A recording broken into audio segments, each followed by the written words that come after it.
नमस्कार दोस्तों, आज हम बात करेंगे अर्णव गोस्वामी की। इनका नाम किसी पहचान का मोहताज नहीं है। इनके बारे में हम बताएंगे कि इनका जन्म कहाँ हुआ और इन्होंने शिक्षा कहाँ पर प्राप्त करी। अर्णव गोस्वामी का जन्म असम के गुवाहाटी शहर में 9 अक्टूबर 1973 में हुआ था। वह एक प्रख्यात विद्वद्वेत्ता असमिया परिवार से हैं। उनके दादा रजनीकांत गोस्वामी एक वकील, कांग्रेस के नेता और एक स्वतंत्रता सेनानी थे। उनके नाना गौरीशंकर भट्टाचार्य असम में बहुत वर्षों तक दूसरी पार्टी के नेता थे। वह एक स्वतंत्रता सेनानी थे, एक बुद्धिजीवी लेखक थे और उन्हें असम साहित्य सभा पुरस्कार भी प्राप्त हुआ था। अर्णव एक सेना के अधिकारी के बेटे हैं, इसलिए उन्होंने अपनी शिक्षा विभिन्न स्थानों से पूरी की। उन्होंने 10वीं कक्षा की बोर्ड की परीक्षा माउंट सेंट मैरी स्कूल से दी, जो कि दिल्ली छावनी में है, और अपनी 12वीं कक्षा उन्होंने केंद्रीय विद्यालय से पूरी की, जो जबलपुर छावनी में है। अर्णव ने स्नातक स्तर की पढ़ाई समाजशास्त्र में हिंदू महाविद्यालय से की, जो कि दिल्ली में है। उन्होंने अपनी मास्टर्स डिग्री सामाजिक नृविज्ञान में ऑक्सफोर्ड विश्वविद्यालय के सेंट एंथोनी विश्वविद्यालय से 1994 में की, जहां वे एक फेलिक्स विद्वान रह चुके हैं।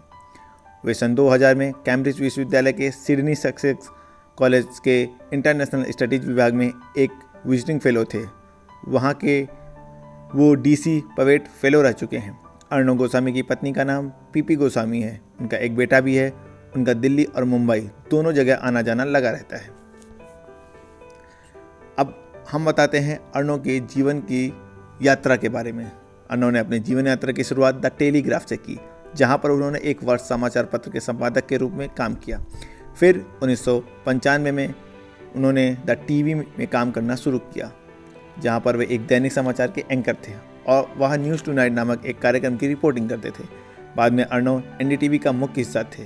1998 में वो NDTV के न्यूज़ वार नामक कार्यक्रम की एंकरिंग किया करते थे। न्यूज़ वार सबसे लंबे समय तक चलने वाला समाचार विश्लेषण है। इतना लंबा समाचार विश्लेषण किसी भी और चैनल में नहीं दिखाया जाता था। 1998 से 2003 तक वो NDTV 24/7 के वरिष्ठ संपादक होने के कारण पूरे चैनल की संपादन की जिम्मेदारी संभालते थे।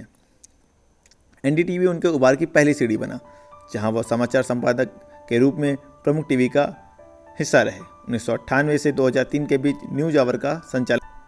लेकिन हम बताते हैं आपको कि उनकी असली पहचान कहां से बनी।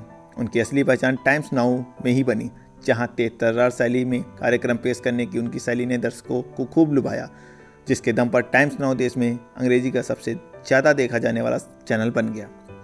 गोस्वामी के इस करिश्मे ने चैनल की कमाई को बढ़ाने में भी अहम योगदान दिया। टाइम्स नाउ को कमाऊ बनाने में गोस्वामी के कार्यक्रम ने निर्णायक भूमिका निभाई और चैनल के कुल राजस्व का 70% इससे ही आता था। इसे देखते हुए उन्हें संपादकीय निदेशन और प्रधान संपादक से प्रोन्नत कर टाइम्स नाउ और ET नाउ का प्रेसिडेंट न्यूज और प्रधान संपादक बनाया गया। वह देश के टॉप रेटेड समाचार विश्लेषण कार्यक्रम में एंकर रह चुके हैं, जिसके कारण उनको 2004 में बेस्ट न्यूज एंकर के लिए एक पुरस्कार भी मिला था। उन्होंने लगभग 10 साल काम किया। फिर उन्होंने टाइम्स नाउ नामक समाचार चैनल लॉन्च किया, जिससे वे न्यूज़ आवर नामक कार्यक्रम के एंकर थे और इस कार्यक्रम में कुछ मशहूर लोग चित्रित किए जाते हैं, जैसे परवेज मुशर्रफ, राहुल बजाज आदि। 26/11 मुंबई हमलों के दौरान 65 घंटों का लगातार एंकरिंग का रिकॉर्ड भी उन्हीं के नाम है। धन्यवाद।